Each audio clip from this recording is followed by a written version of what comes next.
Hey everybody, we're in lesson 6 today, working product and quotient rules, building our derivative power toolkit. Let's jump right in. The product rule says if a function is the product of two differentiable functions, then the derivative can be found by finding the first times the derivative of the second, plus the second times the derivative of the first. Let's see what the shorthand is. Oh yeah, okay. So here's the way the rule looks. The first function times the derivative of the second, plus the second function times the derivative of the first. And we could write that as, if you have a function f times g, you can find the derivative as fg prime plus gf prime, or f prime g plus fg prime. Either way works, since multiplication commutes. So let's give this a try. We could find the derivative of the following using that shorthand. I'm going to write it out. F prime is the first 2x minus 1 times the derivative of the second. The derivative of this is 1, plus the second, x minus 4, times the derivative of the first. This derivative is 2. So the derivative of f prime is 2x minus 1 plus 2x minus 8, or 4x minus 9. Here, if we call this one f and this one g, we're going to find y prime is f prime g plus f g prime. We're using one of those shorthands. I'm going to come down here to give myself more room to write. So y prime is f prime 2x plus 3 times g 2x squared minus 5 plus f x squared plus 3x minus 1 times g prime is 4x. Now, many times you can just leave your work that way, but if this was a multiple choice question, you would need to simplify completely to find the answer. So distributing these two terms, we have 4x cubed, 6x squared, negative 10x, minus 15, and then distributing 4x to each term is 4x cubed, 12x squared, minus 4x, and then collecting like terms, we would have 8x cubed for these two, and 6 and 12, that's 18x squared, minus 14x for these two terms, minus 15. So this is the product rule. Here's two more for you to try. This time we have a sine function. So y prime is the first times derivative of the second. And remember, the cosine's derivative was negative sine. So first times derivative of the second plus the second times derivative of the first. And then cleaning that up together, y prime is, let's call this 2 cosine squared, and then minus 2 sine squared. You could factor out a 2 if you wanted, or just leave it as it is for part C. And then looking at D, we'll work D down here. So g prime of x is, I'm going to work it the other way, f and g. So we're going to leave the first one alone, 3e to the x minus x squared. Take the derivative of the second, that's 3x squared, plus, and take the derivative of this first one. E to the x is its own derivative, minus 2x, and then leave the second one alone, x cubed minus 1. I would say that that's probably good enough. I don't think I would distribute any more than that. I don't see anything that we could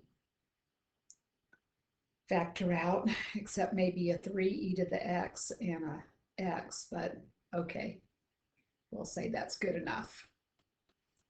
All right.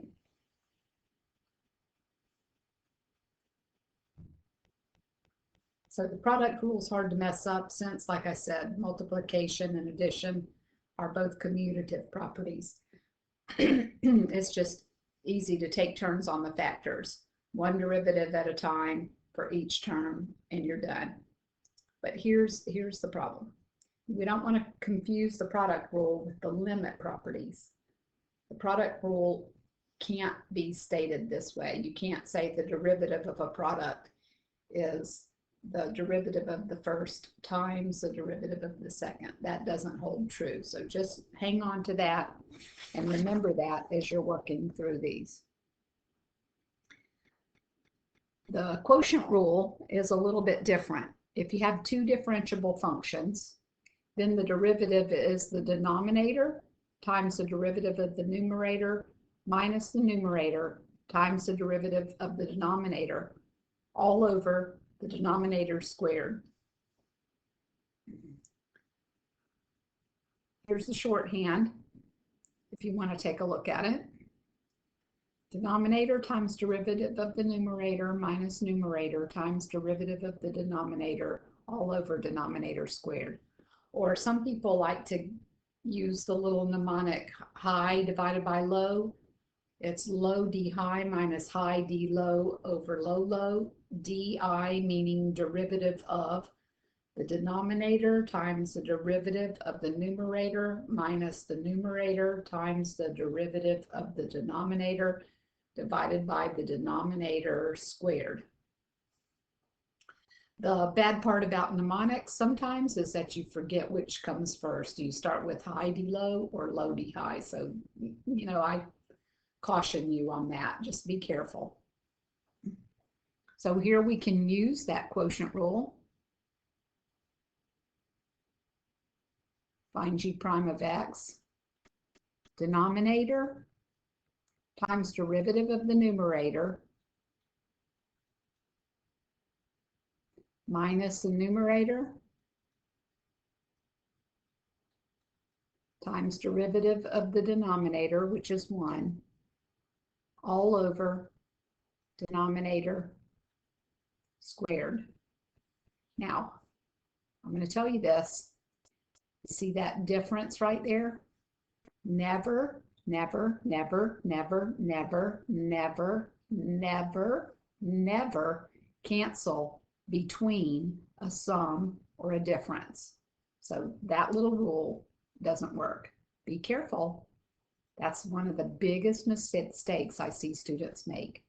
Before you can cancel anywhere, you need to get everything in the numerator distributed and collected like terms and factored, and then possibly you might be able to remove a common factor.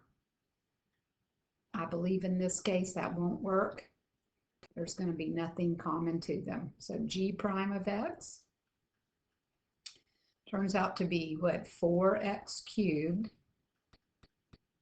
minus 26x squared minus 40x plus 7 divided by x minus 5 squared.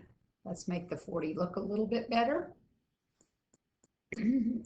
So g prime of x on A, I'm going to move my b term over to a clean sheet of paper so we have a little more space to write.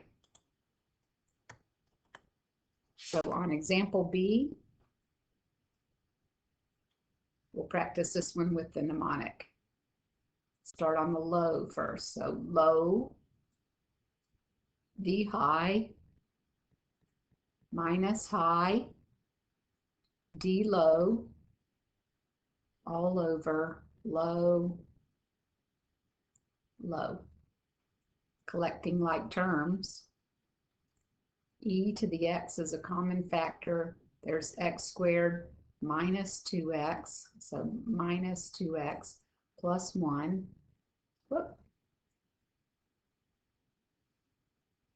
Plus 1 all over denominator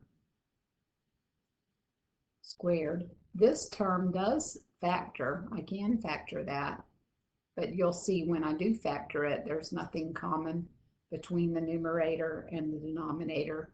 We have x minus 1 quantity squared divided by x squared plus 1 quantity squared. So this is as good as it gets here.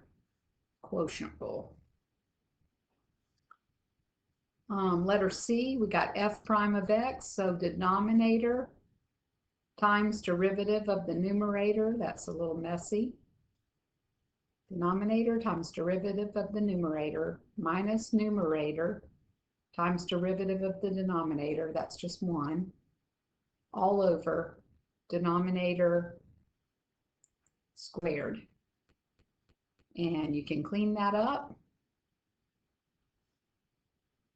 Get a common denominator here. We got x minus 2 minus x, natural log of x. I'm going to bring this x down here.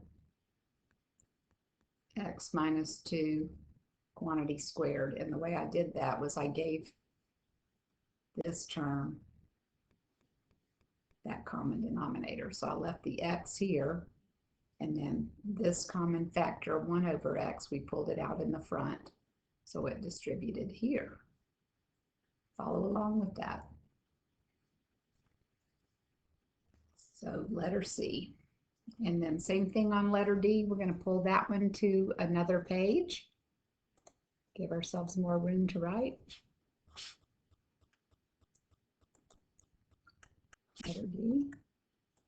And this one is a trig function. Remembering the derivative of sine is cosine and derivative of cosine is negative sine. So y prime is low d high minus high d low all over low low. And cleaning that up, we've got cosine, cosine squared, sine squared. So this one we will be able to simplify a little bit. I see an identity there. Plus sine squared all over 1 plus cosine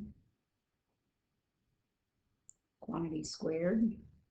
So we know that cosine squared plus sine squared is 1. There's a plus sign right there. That's looking like cosine x plus 1 over cosine x plus 1 twice.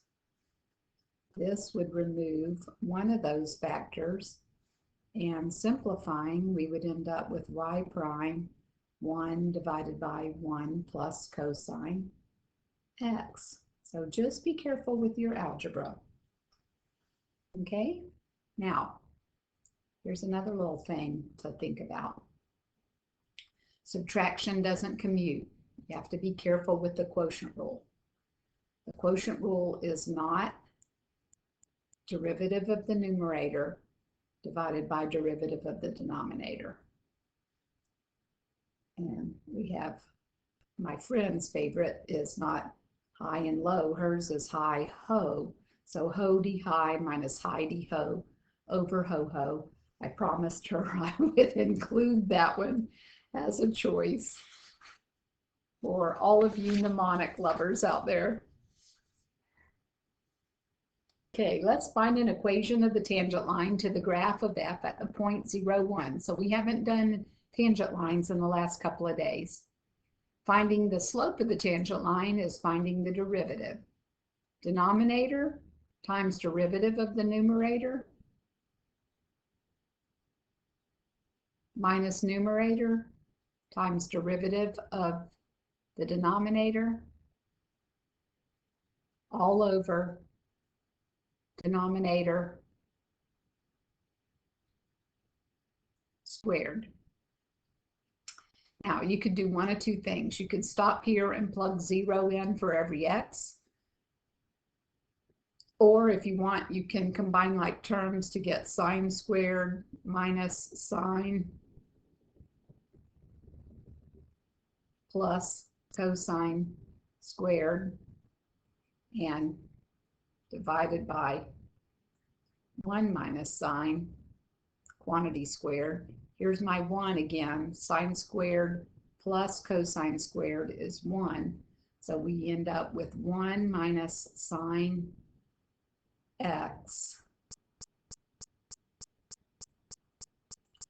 over 1 minus sine x quantity squared. Oops, did I mess this up? I messed this up. This is sine of x. I shouldn't have that squared on there. Don't let me mess up. Okay, now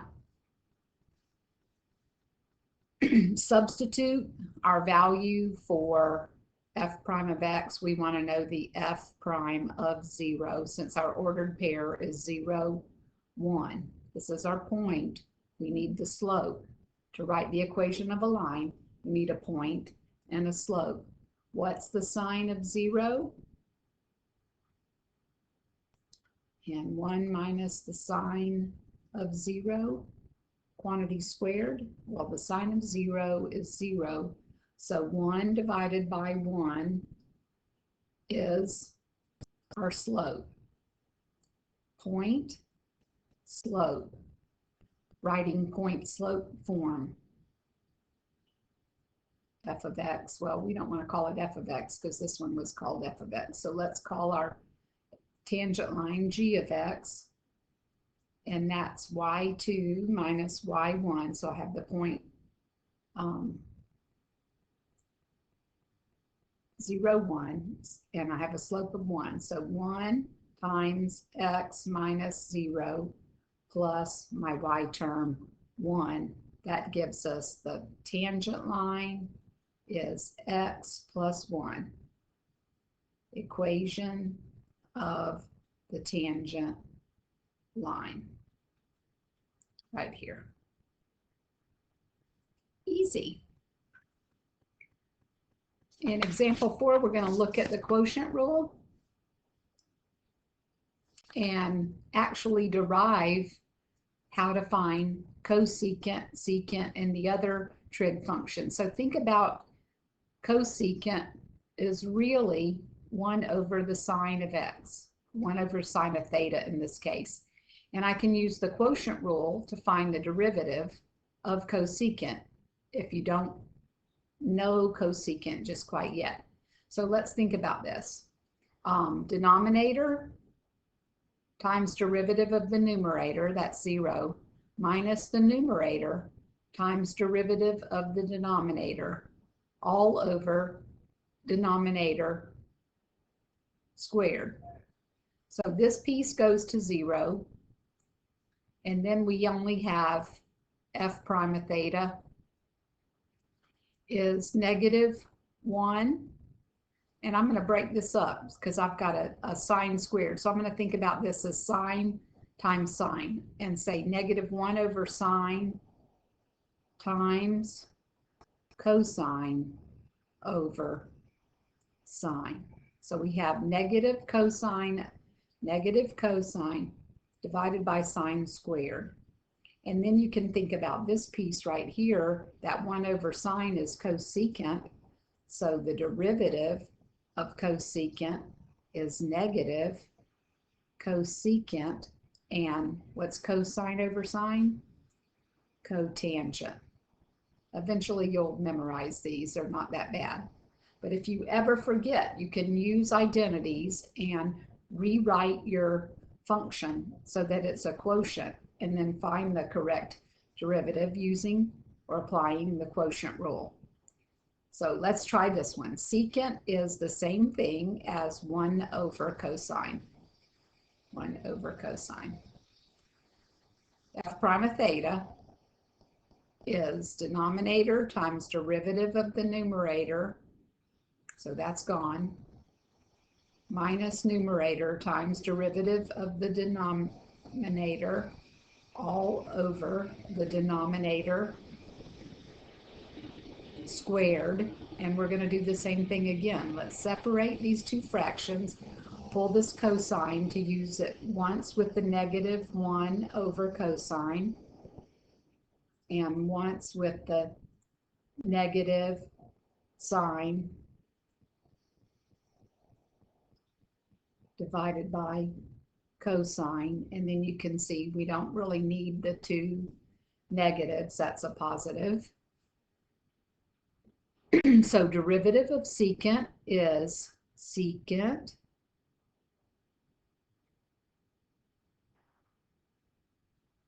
and sine over cosine is tangent. So the derivative of secant is secant tangent. Two more to go. Using the same technique for tangent, tangent can be redefined as the quotient of sine divided by cosine.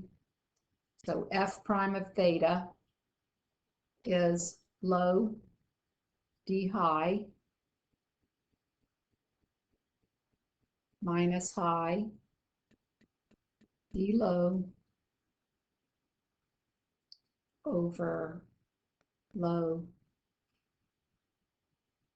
low. So f prime of theta for tangent is cosine squared plus sine squared, and we know cosine squared plus sine squared is 1, and 1 over cosine squared. A news station alert has arrived. Thank you. We have a news station alert again. Tracking down tropical storms.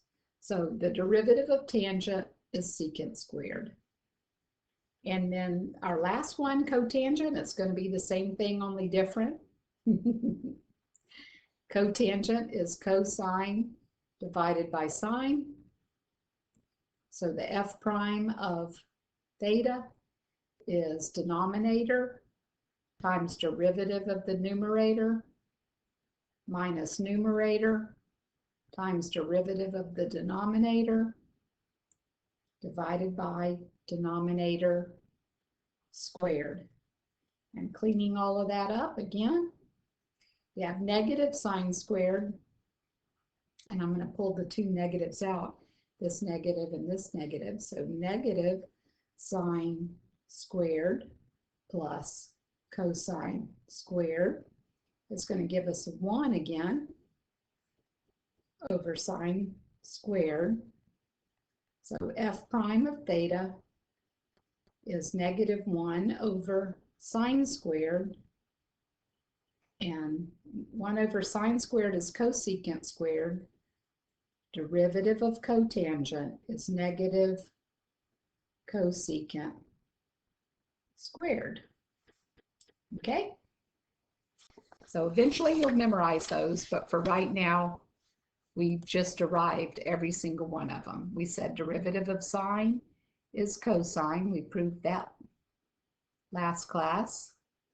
Derivative of cosine is negative sine, and derivative of tangent is secant squared. Derivative of cosecant is negative cosecant cotangent. Derivative of secant is secant tangent, and derivative of cotangent is negative cosecant squared. So I want to point out something to you, a pattern I see. You see cosine is negative, cosecant is negative, cotangent is negative. They all begin with the letter C, so if it starts with the C, you've got a negative derivative of your original function. Just a little pattern, just to notice. And then we've already looked at decomposing fractions to take care of derivatives earlier. So we're going to think about this again. If you rewrite that function 1 divided by radical x minus 4, you could rewrite that as x minus 4 to the negative half. And then you could find the derivative as negative 1/2 x minus 4 to the negative 3/2. And when you simplified that, your derivative would be negative 1 in the top and 2x minus 4 to the positive 3/2 in the denominator. So we can simplify fractions that way. This one, seems like I'm going to run out of room here. Okay, this one, we're going to move that down and move that down. So rewriting, this is a single term denominator again. We can rewrite single term denominators so that they're a little more friendly looking, and 5/2 at minus 1 would be 3/2, and then e to the x would be x to the negative 1 e to the x. So this one's a little more complicated.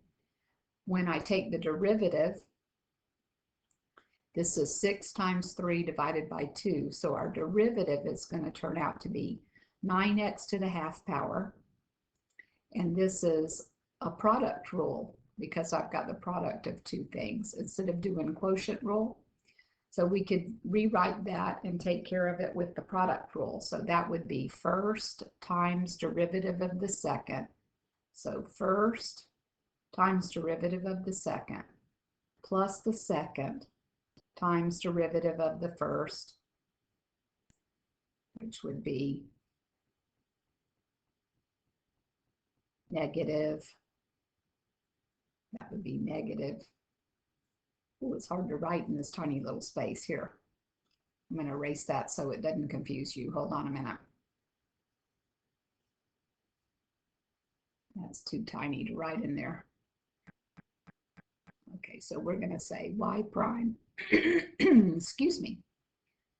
So 9x to the half is this piece, and then we've got the first times derivative of the second plus the second times derivative of the first. So that would be negative x. I'm using this negative out here. Negative, well, it would be easier to not do that, but look, oh no. To the negative 2. And then I can distribute the negative, so 9x to the half. And this is going to be minus e to the x divided by x.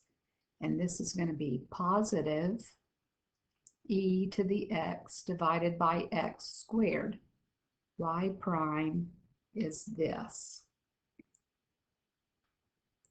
And then our last one, another single term denominator, just it's a fraction power. So this is x to the half, and 4 minus a half, rewriting, is 6x to the 7/2.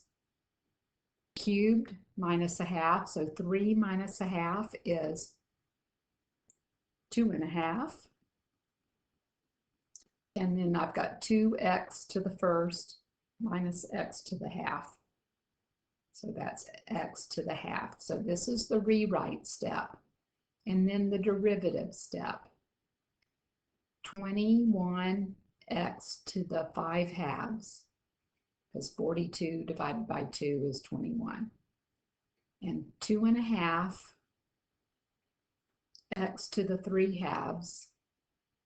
And then this is going to be negative 1 x to the negative 1/2. Okay? Rewriting and decomposing, that's a big technique to use and to have at your disposal. Now, the last lesson we're going to look at is going to be all about velocity and other rates of change. So I just want to remind you, if you haven't had physics, that s of t is our position function, The first derivative is our velocity function, and the second derivative, if you take the derivative of the velocity, that's the second derivative. That's our acceleration function. Here's a little chart about how it looks to write derivatives, first, second, and third, or position, velocity, acceleration. But after you get past the third, you stop using the prime marks and you put parentheses to the fourth. Okay, parentheses to the fourth. Or you say this way, the fourth derivative of y with respect to x. So just a little glimpse of how to properly write the notation. And then our last example, find the second derivative given that this is the function. So the second derivative, the first derivative of x would be 9 over 2 x squared plus 10x minus 6. So that if this was position, then this would be my velocity. And acceleration would be the second derivative. So 9 times 2 divided by 2 plus 10. So second derivative. The fifth derivative, that's a little more complicated. First derivative,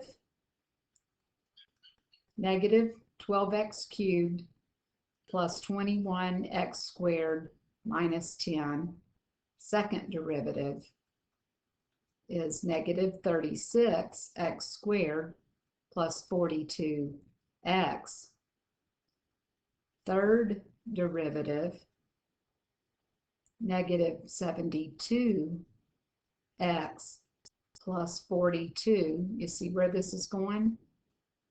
Fourth derivative with respect to x.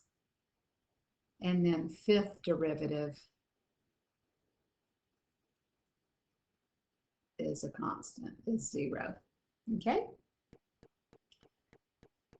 Couple more. So we want the 32nd derivative of sine. Now you got to think about this. We're looking for a pattern.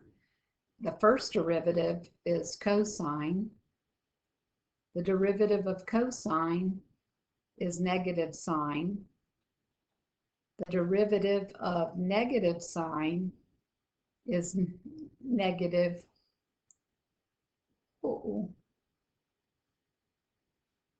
cosine. And the fourth derivative is positive sine. So I have this pattern going on here, right? And we're looking for the 32nd derivative. So wouldn't that be 8 times 4 gives us that pattern of 32? I want the 32nd derivative. So the 32nd derivative would be that fourth term in that pattern, the derivative of y with respect to x is going to be the sine of x. That way we don't have to write it out so many times. We just discovered that pattern. So what do you think about this one? If we have cosine 867, how many times will 867 evenly divide by 4? So 2, 4, 6 is 24. We got a remainder of 3, so I care about the remainder. You get what I did? And then we could find the third term down. So I've got the first derivative is negative sine. Second derivative is the derivative of sine is cosine. The third derivative of cosine is negative sine times negative 1 is positive sine. So it's going to be this term.